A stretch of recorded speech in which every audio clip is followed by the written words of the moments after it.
Cousin brother की शादी थी। यूएस से मेरी कजिन सिस्टर इंडिया आ रही है। मेरे हेयर्स वीक हो गए हैं या उसके हेयर्स ब्लैक हैं। एनीवेज, काम की बात करते हैं। यही सारे वर्ड्स हैं ना जो आप अपनी लैंग्वेज में यूज करते हैं, बट ये गलत इंग्लिश है। हेलो फ्रेंड्स, मैं हूं सोनम। इन्फॉर्मेशन सेंटर में आप सभी का स्वागत है। इस वीडियो में मैं आपको 9 ऐसे कॉमन इंग्लिश मिस्टेक्स बताने वाली हूं जो ज्यादातर लोग अपनी लैंग्वेज में करते हैं और उनको पता ही नहीं होता कि ये एक्चुअली मिस्टेक है, यानी उनके हिसाब से वो ही करेक्ट इंग्लिश है, बट इन रियल वो गलत इंग्लिश है। तो ये वीडियो आपके लिए बहुत ज़्यादा इंपॉर्टेंट इसीलिए है क्योंकि एक तो आपको जानने मिलेगा कि ये गलतियां हैं जो आप अपनी लैंग्वेज में कर रहे हैं, और इसी वीडियो में मैं उनका करेक्ट फॉर्म भी आपको बताऊंगी कि उनको करेक्टली कैसे यूज़ करना है। तो यही सिर्फ नहीं, यानी हैज़, एनीवेज, इनको ही करेक्ट करना मैं आपको नहीं बताऊंगी, मैं आपको ग्रामर की भी कुछ मेजर गलतियां बताऊंगी जो अननोविंगली या नोविंगली, यानी ज्यादातर लोगों को पता ही है कि ऐसा होता है बट वो है ही गलत इंग्लिश।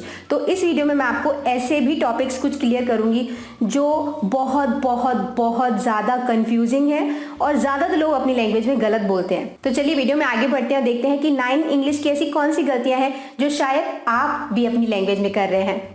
तो सबसे पहली इंग्लिश मिस्टेक जो मैंने ज्यादातर लोगों को करते हुए देखा है वो है अपास्ट्रोफी एस की मिस्टेक, यानी एस के पहले कॉमा। अब ये क्या होता है? ये अपास्ट्रोफी एस का मतलब होता है का, यानी किसी वर्ड के बाद अगर आप अपास्ट्रोफी एस लिखते हो तो इसका मतलब है उसका। जैसे रियाज, अगर मैंने लिखा रियाज तो रिया का, रियाज पेन, रिया का पेन। और इंडियाज पॉपुलेशन, इंडिया का पॉपुलेशन। तो अपास्ट्रोफी एस पोजेशन बताता है। पोजेशन मतलब किसी चीज पर किसी का अधिकार, यानी इंडियाज पॉपुलेशन, इंडिया का पॉपुलेशन। अमन्स लैपटॉप, अमन का लैपटॉप। और अगर यहाँ पे मैं ये ना लिखूं तो ये बन जाएगा अमन्स लैपटॉप। और जब आप अपास्ट्रोफी एस नहीं लिखते हो तो वो किसी वर्ड का प्लूरल नंबर बना देता है उसको। जैसे पेन्स लिख दूं मैं तो पेन्स बस लिखा हुआ है तो ये हो जाएगा पेन्स, बहुत सारे पेन्स। और यहाँ पे अगर मैं पेन्स अपास्ट्रोफी एस लिख दूं तो ये बन जाएगा पेन का, maybe pen's cap, pen का कैप। तो इस तरीके से तो बहुत सारे लोग ये मिस्टेक करते हैं। तो ये मिस्टेक ज्यादातर राइटिंग में काउंट होती है, लिखने में फर्क पड़ता है इस मिस्टेक का।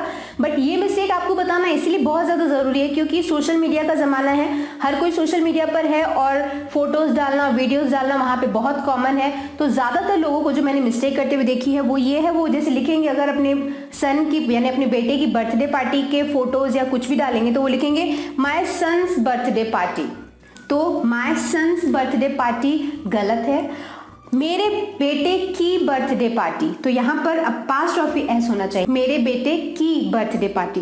तो ये थी फर्स्ट इंग्लिश मिस्टेक जो ज्यादातर लोग करते हैं। आपको वो नहीं करनी है क्योंकि अब आपको पता है कि आपको कहाँ अपास्ट्रोफी एस यूज करना है और कहाँ पे सिंपली एस यूज करना है। ऑलराइट, जहाँ पे आपको का बताना है, पोजेशन बताना है, जैसे इंडिया की या इंडिया का पॉपुलेशन, तो वहां पे आप इंडिया अपास्ट्रोफी एस लिखेंगे। ऑलराइट, अब देखते हैं सेकेंड मिस्टेक।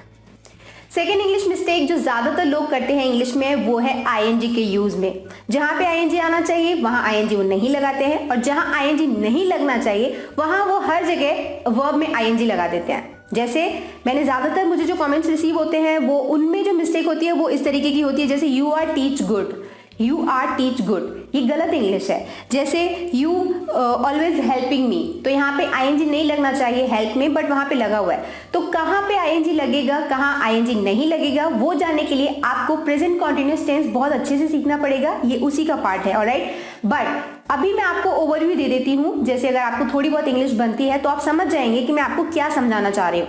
तो आईएनजी प्रेजेंट कॉन्टिन्यूअस टेंस में यूज होता है जहां पर कैसे सेंटेंसेस बनाए जाते हैं जिनमें काम चल रहा है। जैसे आप अच्छा पढ़ा रही हैं, मैं पढ़ा रही हूं तो वो काम अभी चल रहा है। तो ऐसे सेंटेंसेस में वर्ब में यानी जो क्रिया है उसमें हम आईएनजी लगा देते हैं। जैसे इस सेंटेंस में किसी ने क्या लिखा है, यू आर टीच गुड, यानी आप अच्छा पढ़ा रही हैं। तो यहाँ पे आर लगा है तो इससे ही क्लियर हो रहा है कि वो सामने वाला पर्सन ये अभी चल रहा है काम, यानी कॉन्टिन्यूअस की बात कर रहा है। तो यहाँ पे वर्ब टीच, पढ़ाना में हम आईएनजी यूज करेंगे। ओके, इसका क्या मतलब हुआ, यू आर टीचिंग गुड, यानी आप अच्छा पढ़ा रही हैं।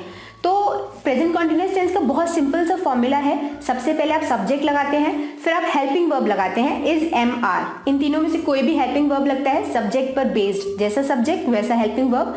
इसके बाद वर्ब का फर्स्ट फॉर्म आता है, जैसे टीच, गो, हेल्प, उनमें आप आईएनजी लगा देते हैं, बाकी सेंटेंस का अदर पार्ट आ जाता है। बहुत सिंपल है, बहुत ज्यादा सिंपल है। बस आपको इतना पता होना चाहिए कि सब्जेक्ट के साथ कौन सा हेल्पिंग वर्ब आएगा। जैसे आई के साथ एम आता है, यू, वी, दे, और प्लूरल नंबर के साथ आर आता है, और थर्ड पर्सन सिंगुलर नंबर के साथ हेल्पिंग वर्ब जो आता है वो होता है इज। बस आप इतना जान जाइए, इसके बाद आप वर्ब में आईएनजी लगा के ये आईएनजी वाले सेंटेंसेस बना सकते हैं। बहुत सिंपल है। ऑलराइट, यहाँ पे मैंने आपको मिस्टेक बता दी, आईएनजी लगेगा। सेकंड वाले में देखिए, आई एम गो, यहाँ पे गो के साथ आईएनजी लगना चाहिए था। मैं स्कूल जा रहा हूँ, I am going to school. और मैंने कैसे पता किया कि यहाँ पे आईएनजी आएगा कि नहीं आएगा, वो इसीलिए मुझे पता चला क्योंकि आई के साथ हेल्पिंग वर्ब एम लगा हुआ है। तो जिन भी सेंटेंसेस में इज, एम या आर हेल्पिंग वर्ब आते हैं, यानी वो सेंटेंस प्रेजेंट कॉन्टिन्यूअस टेंस का है और उसमें वर्ब में आईएनजी आता ही आता है। ओके, और यहाँ पे थर्ड में मैंने लिखा हुआ है, यू ऑलवेज हेल्पिंग मी। तो मैंने क्या बोला, यहाँ पे आईएनजी नहीं लगेगा। अब मुझे कैसे पता चला कि यहाँ पे आईएनजी नहीं लगेगा, क्योंकि ये जो सेंटेंस है ये प्रेजेंट कॉन्टिन्यूअस टेंस का सेंटेंस नहीं है, क्योंकि यहाँ पे सब्जेक्ट के साथ हेल्पिंग वर्ब नहीं लगा हुआ है। ऑलराइट, तो जब helping verb is, am, are नहीं लगा है तो ये सेंटेंस प्रेजेंट कॉन्टिन्यूअस का नहीं है। तो प्रेजेंट कॉन्टिन्यूअस का सेंटेंस नहीं होने की वजह से यहाँ पे हेल्प में आईएनजी नहीं लगेगा। तो यही कॉन्सेप्ट है। मैं फिर भी आपको रिमाइंड करवा दूं कि लिंक नीचे डिस्क्रिप्शन में है, आप प्रेजेंट कॉन्टिन्यूअस टेंस क्लियर कर लीजिए, आपका आईएनजी का डाउट क्लियर हो जाएगा। तो अब हम वीडियो में आगे बढ़ते हैं, देखते हैं थर्ड इंग्लिश मिस्टेक जो ज्यादातर लोग इंग्लिश में करते हैं। ओके, सो जो थर्ड इंग्लिश मिस्टेक है जो ज्यादातर लोग अपनी लैंग्वेज में करते हैं वो है डिड के साथ वर्ब का सेकेंड फॉर्म यूज करना। जैसे वो कैसा बोलते हैं sentence, I didn't told you, I didn't told you, मैंने तुम्हें नहीं कहा, जबकि उनको बोलना क्या चाहिए, I did not tell you. उनको टोल्ड नहीं, उनको टेल बोलना चाहिए। अगर आप पास्ट इंडेफिनिट टेंस जानते हैं, मैंने एक वीडियो भी बनाया था, अगर आप वो जानते हैं तो आपको पता होगा कि हम पास्ट इंडेफिनिट टेंस में सब्जेक्ट के साथ वर्ब का सेकेंड फॉर्म यूज करते हैं। जैसे आई एट, मैंने खाया, आई वेंट, मैं गया। इस तरीके के सेंटेंसेस हम पास्ट इंडेफिनिट टेंस में बनाते हैं। और जब हमें इन सेंटेंसेस को नेगेटिव करना होता है, जैसे अगर आपको ऐसा बोलना होता है मैंने नहीं खाया, तो आप बोलते हैं आई डिड नॉट। हम उसमें नेगेटिव करने के लिए जो हेल्पिंग वर्ब यूज करते हैं पास्ट इंडेफिनिट में वो होता है did. I did not eat, जो वर्ब है वो फर्स्ट फॉर्म में चेंज हो जाता है। ऑलराइट, तो यही मिस्टेक ज्यादातर लोग करते हैं, वो डिड नॉट के साथ वर्ब का फर्स्ट फॉर्म करना भूल जाते हैं और ये एक मेजर इंग्लिश मिस्टेक काउंट होती है। जैसे I didn't told her anything, I did not told her anything, मैंने उसे कुछ नहीं कहा। तो ये गलत सेंटेंस है। इसका सही फॉर्म क्या है, I did not tell her anything। told का tell बन जाता है, फर्स्ट फॉर्म बन जाता है। तो ये मिस्टेक करते हैं ज्यादातर लोग इंग्लिश में। या सेकेंड एग्जाम्पल देखिए, they didn't went to the party, यानी they did not went to the party, वो पार्टी में नहीं गए। तो यहाँ पे did के साथ went नहीं यूज हो सकता, went go का सेकेंड फॉर्म है। जबकि हमें सेंटेंस को करेक्ट फॉर्म में कैसे यूज करना है, हमें बोलना है they did not go to the party या they didn't go to the party। तो ये एक इंग्लिश मिस्टेक है जो ज्यादातर लोग करते हैं, जो आपको नहीं करनी है, क्योंकि अब आपको पता है कि did के साथ वर्ब का फर्स्ट फॉर्म यूज होता है, ना कि सेकेंड फॉर्म।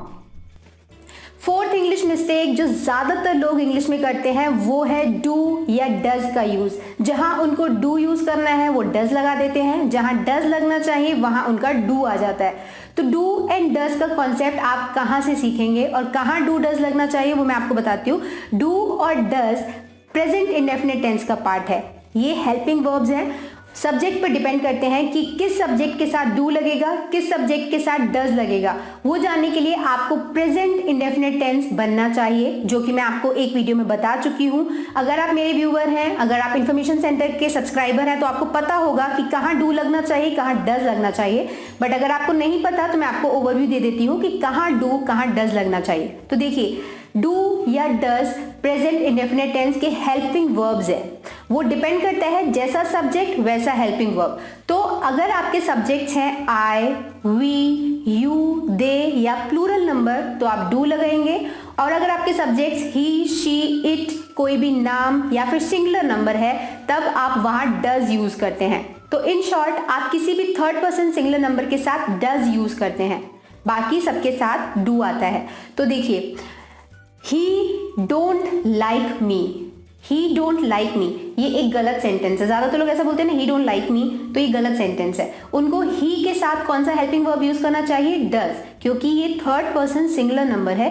या फिर आप सिंपली ग्रुप वाइज याद कर लीजिए, जैसा मैं आपको बताती हूँ कि आप I, we, you, they plural number, he, she, it, name singular number वाले ग्रुप के साथ याद कर लीजिए, तो आपको हेल्पिंग वर्ब्स बहुत अच्छे से याद हो जाएंगे। अगर आप जानना चाहते हैं कि कैसे ये करना है तो उस वीडियो का लिंक नीचे डिस्क्रिप्शन में है, यानी प्रेजेंट इंडेफिनिट टेंस का लिंक नीचे डिस्क्रिप्शन में है, वो आप सीख लीजिए। ओके, तो ये क्या सेंटेंस है? ही डोंट लाइक मी, वो मुझे पसंद नहीं करता, तो ये गलत है क्योंकि ही के साथ हमें डज यूज करना चाहिए था, तो ये रॉन्ग सेंटेंस है। राइट सेंटेंस है ही डजंट लाइक मी, वो मुझे पसंद नहीं करता।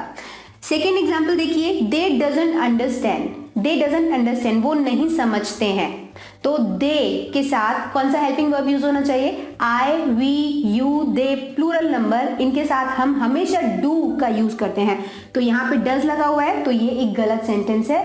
और इसी का सही सेंटेंस क्या बनेगा? दे डोंट अंडरस्टैंड, वो नहीं समझते हैं, तो दे के साथ डोंट लगना चाहिए। ओके, और यहाँ पे थर्ड एग्जाम्पल है, Aryan don't have an iPhone, Aryan don't have an iPhone, तो आर्यन के साथ डोंट लगना चाहिए क्या? नहीं, क्योंकि Aryan third person singular number है। या फिर अगर आप मेरे बताए हुए ग्रुप्स के हिसाब से याद करेंगे तो he, she, it, name, Aryan name है तो उसके साथ यहाँ पे डज लगना चाहिए। तो करेक्ट सेंटेंस क्या बनेगा? Aryan doesn't have an iPhone. तो अगर आप प्रेजेंट इंडेफिनिट टेंस बहुत अच्छे से सीख जाएंगे तो आप डू एंड डज के यूजेस में कभी कंफ्यूज नहीं होंगे, क्योंकि ये मेजर इंग्लिश ब्लंडर है जो ज़्यादातर लोग करते हैं और सुनने में बहुत बहुत बुरा साउंड होता है। आपको पता होना चाहिए कि कौन से सब्जेक्ट के साथ कौन सा हेल्पिंग वर्ब लगेगा। ये बहुत बेसिक इंग्लिश है, तो आप वो क्लियर कर लीजिए। अब हम आगे बढ़ते हैं और देखते हैं फिफ्थ इंग्लिश मिस्टेक जो ज़्यादातर लोग इंग्लिश में करते हैं। तो फिफ्थ इंग्लिश मिस्टेक जो ज्यादातर लोग अपनी लैंग्वेज में करते हैं वो होता है डज के साथ वर्ब में एस या ईएस लगाना। ये बहुत कॉमन इंग्लिश मिस्टेक है जो ज्यादातर लोग जिनसे अच्छी इंग्लिश बनती है वो भी कर देते हैं। तो देखिए, इसमें ये आपको मिस्टेक तब समझ आएगी जब आपसे प्रेजेंट इंडेफिनिट टेंस अच्छे से बनता है। मैंने बहुत बार कई वीडियोस में ऐसा बताया है कि प्रेजेंट इंडेफिनिट टेंस का जो बेसिक स्ट्रक्चर होता है वो होता है, सबसे पहले हम सब्जेक्ट लगाते हैं, उसके बाद हम वर्ब का फर्स्ट फॉर्म लिखते हैं और उसमें एस या ईएस जरूरत है तो लगाते हैं। जैसे अगर सब्जेक्ट की डिमांड है तब हम उसमें एस या ईएस लगाते हैं और उसके बाद हम सेंटेंस का अदर पार्ट लिख देते हैं। ऑलराइट, तो जब हम प्रेजेंट इंडेफिनिट टेंस के जो सेंटेंसेस हैं उनका नेगेटिव बनाते हैं तब हम उसमें दो हेल्पिंग वर्ब इन्वॉल्व करते हैं जो कि है डू या डज। तो देखिए, अगर आपका सब्जेक्ट आई, वी, यू, दे और प्लूरल नंबर है तो आप वर्ब में एस या ईएस नहीं लिखते हैं, और अगर आपके subjects he, she, it, name या सिंगुलर नंबर है यानी थर्ड पर्सन सिंगुलर नंबर है तब आप वहां पर वर्ब में एस या ईएस लगाते हैं। ओके, तो जब आप थर्ड पर्सन सिंगुलर नंबर वाले सब्जेक्ट का नेगेटिव बनाते हैं तब आप डज लगाते हैं। जैसे ही गोज टू स्कूल, वो स्कूल जाता है, और अगर आपको उसको नेगेटिव बनाना होगा तो आप बोलेंगे he does not, he does not go to school. तो ज्यादातर जो इंग्लिश मिस्टेक है जो लोग करते हैं वो ये है कि जब वो सेंटेंस में डज लगा देते हैं तो उसके बाद भी उनका वर्ब में एस या ईएस लगा ही रहता है। जैसे he goes to school, he does not goes to school, but ऐसा नहीं होता। करेक्ट इंग्लिश क्या है? अगर आपने सेंटेंस में डज लगा दिया तो आपका जो वर्ब का एस या ईएस है उसको आपको हटाना पड़ेगा। तो करेक्ट सेंटेंस क्या बनेगा? He does not go to school.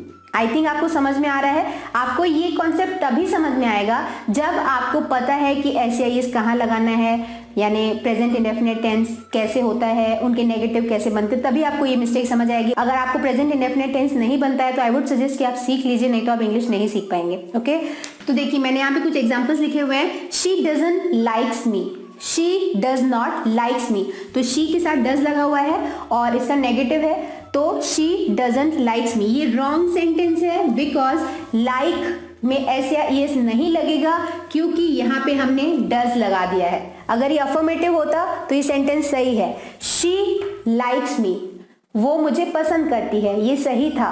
पर अगर हमने इसमें डज लगा दिया है तो हम यहाँ पर एस या ईएस नहीं लगा सकते हैं, हमें लिखना पड़ेगा like. She doesn't like me. Okay, second example देखिए, रिया डजंट लाइज। लाइज मतलब झूठ बोलना।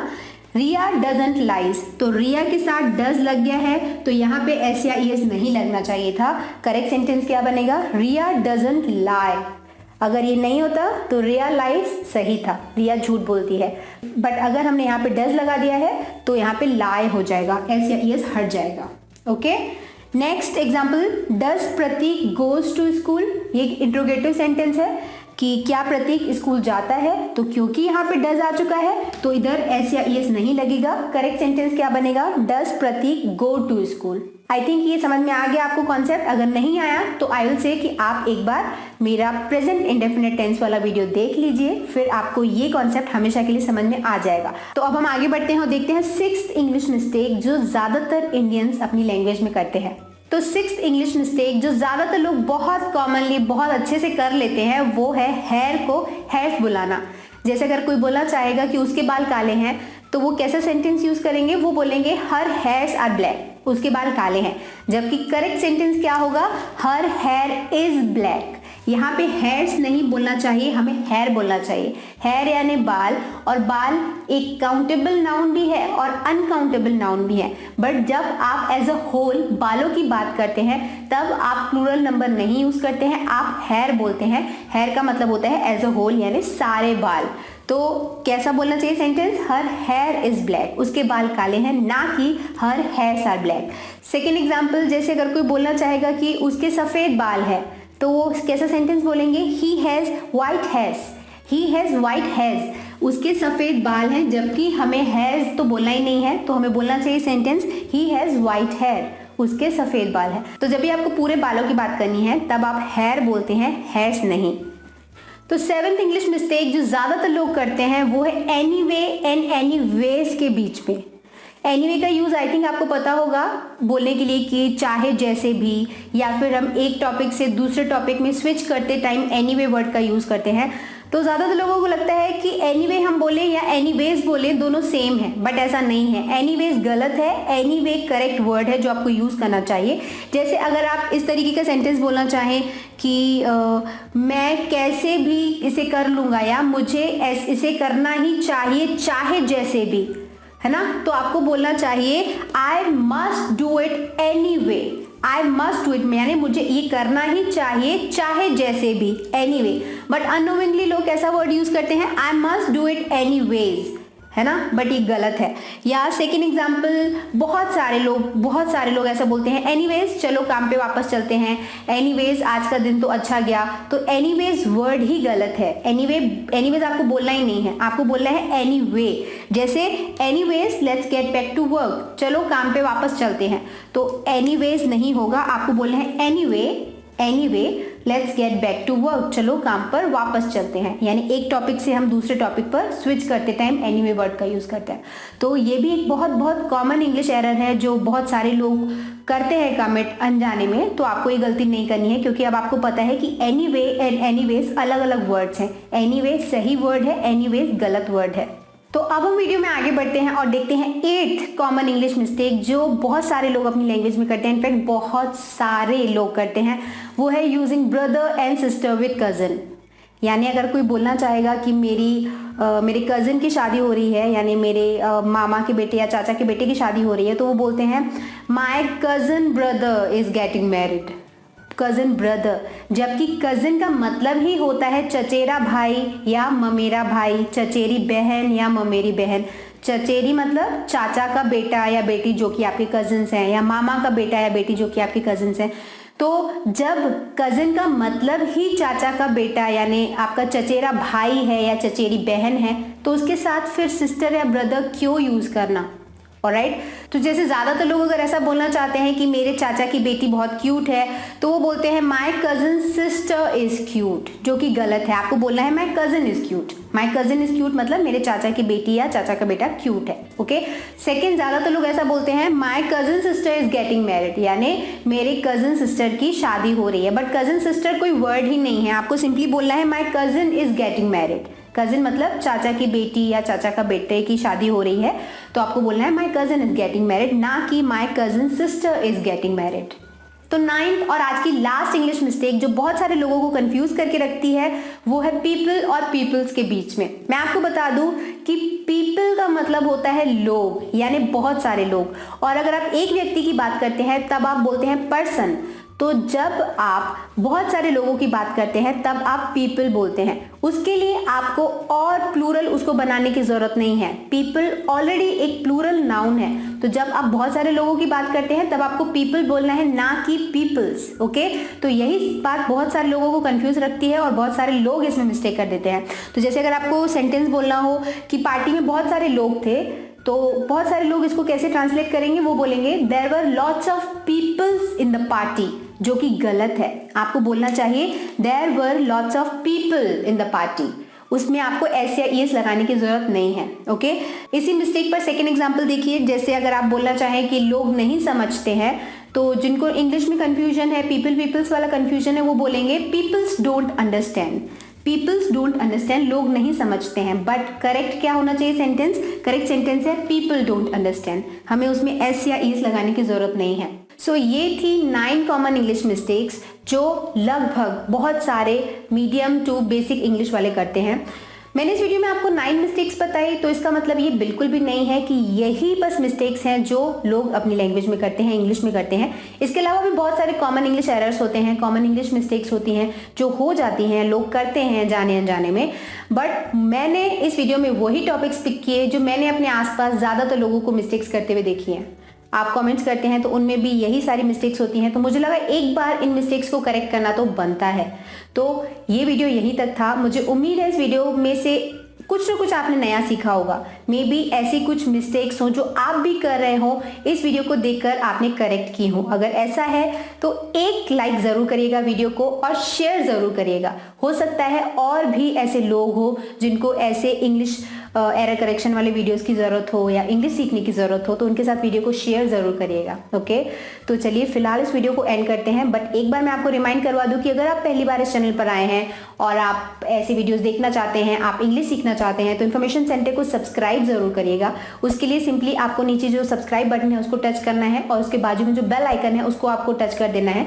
तो ऐसे में जब भी मैं इस चैनल पर कोई नया वीडियो अपलोड करूंगी तो वो आपसे मिस नहीं होगा। ओके, तो ये वीडियो आपको कैसा लगा, आपकी ओपिनियन मुझे नीचे कमेंट सेक्शन में जरूर बताइएगा। On that note I am signing off. मिलते हैं हमारे अगले वीडियो में एक और टॉपिक के साथ। See you in the next video. Bye bye, thanks for watching.